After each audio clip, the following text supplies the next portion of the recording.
आज बनवणार आहोत झणझणीत मटण आणि भाकरी। मी अर्धा किलो मटण घेतलं आहे, ते स्वच्छ धुतलेलं आहे आणि आपण त्याच्या शिजवण्यासाठी आता हळद टाकली, मीठ टाकलं, एक कांदा चिरून टाकला, अद्रक लसूणची पेस्ट टाकली। हे मिक्स करून घेऊया। आता हे शिजवण्यासाठी आपण ठेवायचं आहे। मटण शिजेपर्यंत आपण मसाला आपला तयार करून घेऊया। दीड कांदा मी घेतला आहे, तो आपल्याला लालसर भाजून घ्यायचा आहे। तोपर्यंत आपण मसाला पण तयार करूया। याच्यामध्ये मी धने, इलायची, दालचिनी, लवंग, मिरे आणि तेजपत्ता घेतला आहे। आणि आता तोपर्यंत आपण आपला कांदा जो आहे चांगला परतून घेऊया लालसर। आणि आपला कांदा परतून झाला आहे। आपलं जे मटण शिजवायला ठेवलं होतं त्याच्यामध्ये आपण अर्धा ग्लास पाणी टाकणार आहोत आणि परत आपण ते शिजवायला ठेवणार आहोत। आपला कांदा चांगला परतला आहे। आपण त्याच्यात थोडंसं तेल टाकून थोडंसं परतून घेऊया आणि आपण मग नंतर ते कांदा काढून घेणार आहोत। आपण थोडं परत तव्यावरती तेल टाकून जो आपला खडे मसाला आहे ते पण आपण चांगले परतून घेणार आहोत आणि ते पण आपल्याला चांगले खरपूस भाजून घ्यायचे आहे। त्याच्यात आपण थोडीशी तेल टाकणार आहोत। हे बघा आपले चांगले परतून झाले, ते पण आपण काढून घ्यायचं आहे।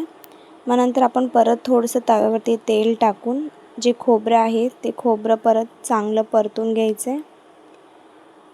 खोबरं परतून झाले ते पण काढून घेणार आहोत आणि अद्रक आणि लसूण आहे ते पण तव्यावरती थोडंसं परतून घ्यायचं आहे। त्याच्यावरती थोडी कोथिंबीर आणि हे परतून झाले, हे आपण काढून घेणार आहोत। आपला मसाला रेडी आहे। आता थोडंसं भाजी वाढवण्यासाठी मी बाजरीचं पीठ घेतलं आहे आणि हे पण आपल्याला चांगलं खरपूस भाजून घ्यायचं आहे। खरपूस भाजून घेतलं आहे। आपला मसाला आता तयार आहे। आपण हे वाटण चांगलं मिक्सरमध्ये बारीक वाटून घेणार आहोत। चवीप्रमाणे थोडंसं मीठ टाकायचं आहे।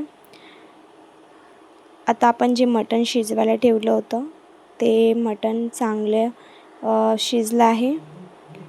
आपला जे मसाला आहे त्याच्यामध्ये थोडंसं पाणी टाकून चांगलं परत बारीक वाटून घेणार आहोत। थोडंसं पाणी ॲड करून चांगलं हे आपल्याला बारीक वाटून घेतलं आहे आपण।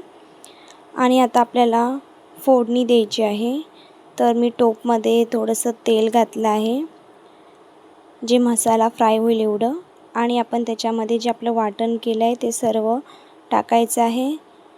याच्यामध्ये आपण हळद टाकणार आहोत, थोडंसं लाल तिखट, थोडंसं धने पावडर टाकणार आहोत आणि आपला घाटी मसाला याच्यामध्ये टाकला आहे। हे चांगलं तेल सुटूस तर परतून घ्यायचं आहे। मग नंतर आपल्याला याच्यामध्ये मटण टाकायचं आहे। मी सर्व मटण टाकून घेतलं आहे। आपण जे मटण शिजवलेलं पाणी आहे ते आपल्याला आता याच्यामध्ये ॲड करायचं आहे आणि हे मी सर्व पाणी ॲड केलं आहे। आपल्याला जेवढी भाजी बनवायची तेवढं आपण याच्यात पाणी टाकून घेऊया आणि याला चांगली उकळी यायला ठेवूया।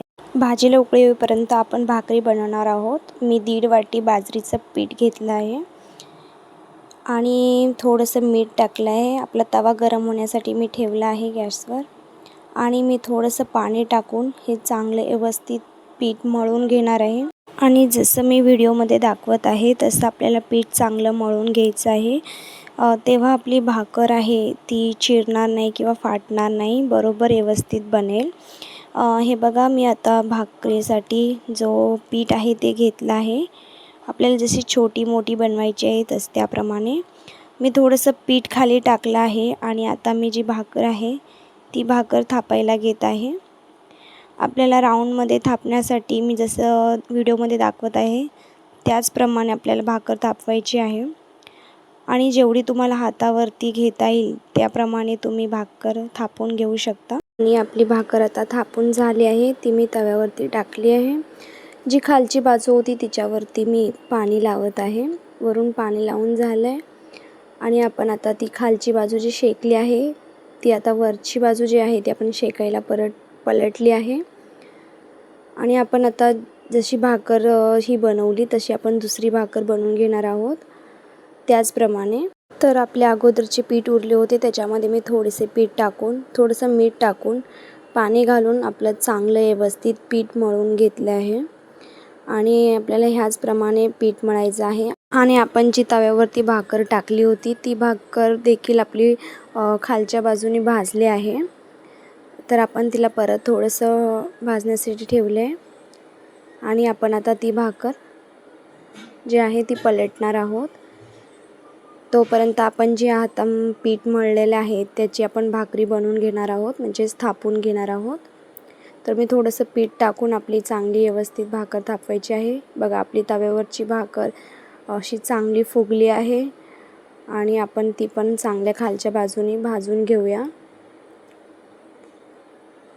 तुम्ही व्हिडिओमध्ये बघत आहात तशीच आपल्याला चांगली भाजून घ्यायची आहे आणि आपली भाकर चांगली खरपूस भाजली आहे.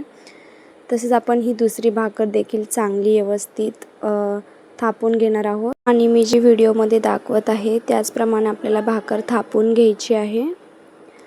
अशी व्यवस्थित आपल्याला भाकर थापून घ्यायची, जेवढी आपल्या हातावर बसेल तेवढीच.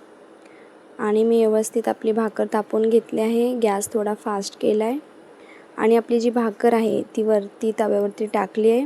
तिच्यावरच्या बाजूनी पाणी लावून घेतलं आहे आणि आपली भाकर खालच्या बाजूनी शेकली आहे. त्यामुळे आपण दुसरी साईड पलटणार आहोत आणि दुसऱ्या साईडनी देखील आपली भाकरी चांगली शेकून झाली आहे आणि आपल्या भाकरी आता तयार झाल्या आहेत आणि आपली आता भाजी पण तयार झाली आहे आणि झणझणीत काळ्या मटणाचा रस्सा आणि भाकरी आपली जेवणासाठी तयार आहे.